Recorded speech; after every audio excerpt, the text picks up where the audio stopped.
Shiny, happy people holding hands. Okay, another on the list of Christmas presents for this year. My son is, he's acquired a nice set of carving chisels and he wants to get into carving.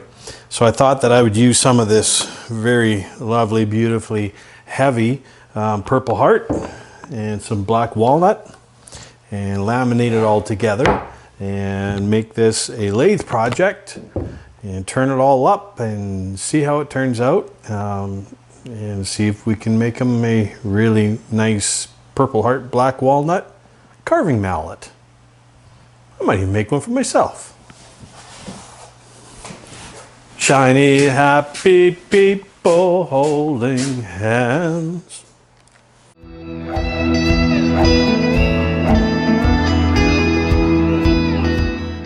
The first step in the process is to cut these two boards to length. Because this is going to be a lathe project, the true dimension is not going to be met until we're actually over there on the lathe. So accuracy is not the greatest thing right now. So we'll just chop it to about 12 inches. And the reason why is because that's what fits in my planer. So because I want to laminate the black walnut in between the purple heart, I'm going to resaw the purple heart so it splits into two pieces, so that when we turn it on the lathe, we're going to sandwich the black walnut between the purple heart. Purple heart's good heavy wood. It should make a good mallet.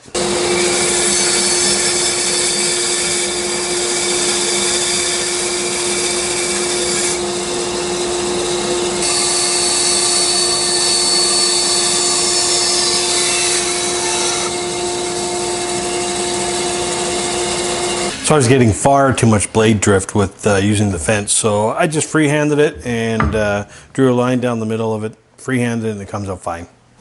Okay, so I got my grains all lined up exactly how I want it laid out for the mallet. It should be a good setup. I need to run them over the jointer here so I can smooth one face and get them all glued up.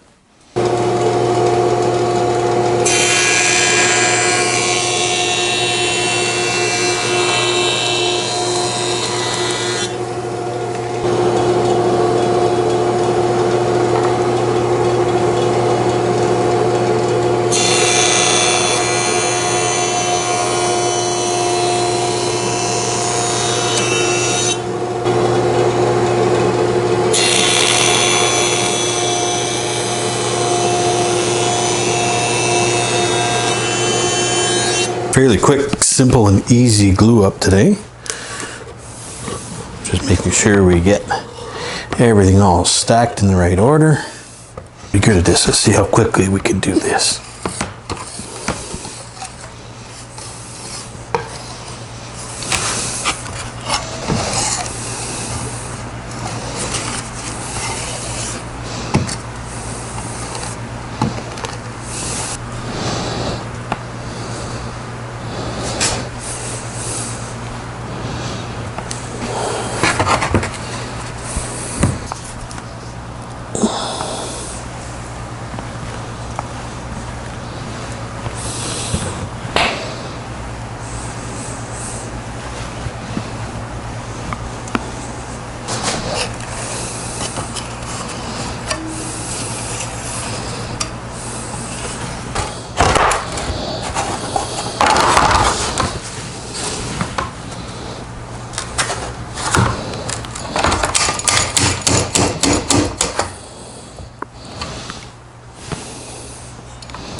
My God, I'm getting good at this.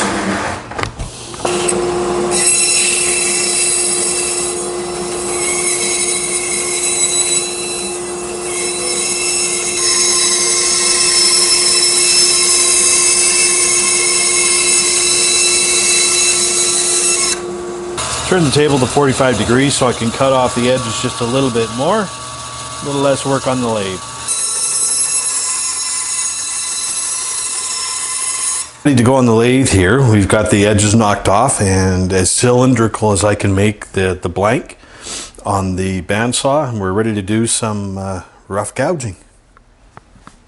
So because this is a larger blank here and runs the risk of some larger chips and we're doing a rough gouging, safety is of utmost priority.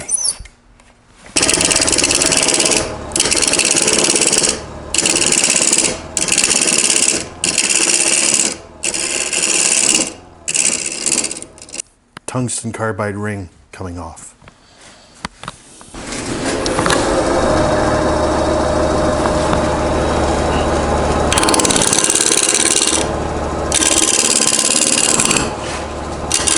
Okay, I think I've got the head shape that I want. So now it's just a matter of carrying on and do all the final rough carving for the handle. Get the shape that I want. I'll form that as I go.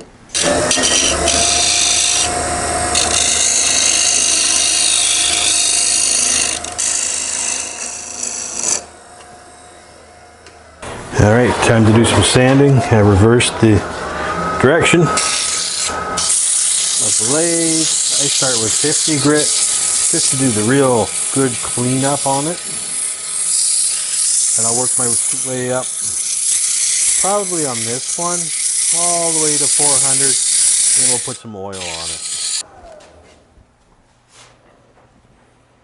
So the mallet's turned to the final dimensions and it's all sanded to a 220 grit right now.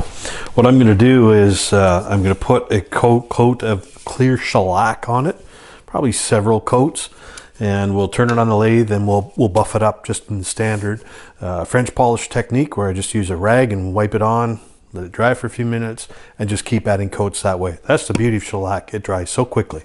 Here we go with the shellac attack.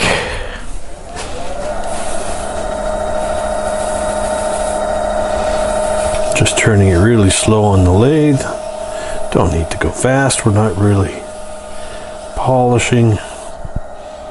We're going to add several coats. I love the color variance between the purple heart and the black walnut.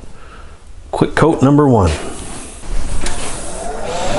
So when you're applying, you want to keep your rag really, really damp. And you don't want to buff it out too much. You want to leave the actual product with a bit of sheen on it. Just a nice even application without rubbing off all of the dampness. All right, we're about 5 coats in and it's starting to retain the gloss level that I want. Final trim work at the bandsaw.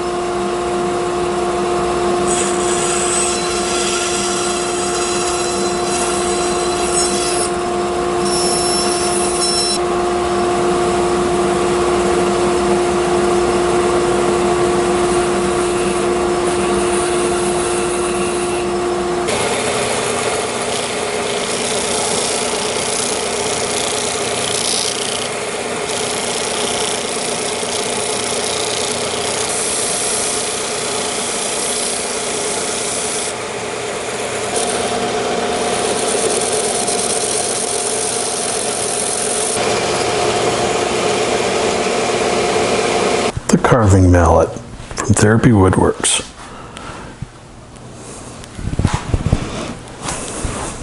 Merry Christmas, Connor.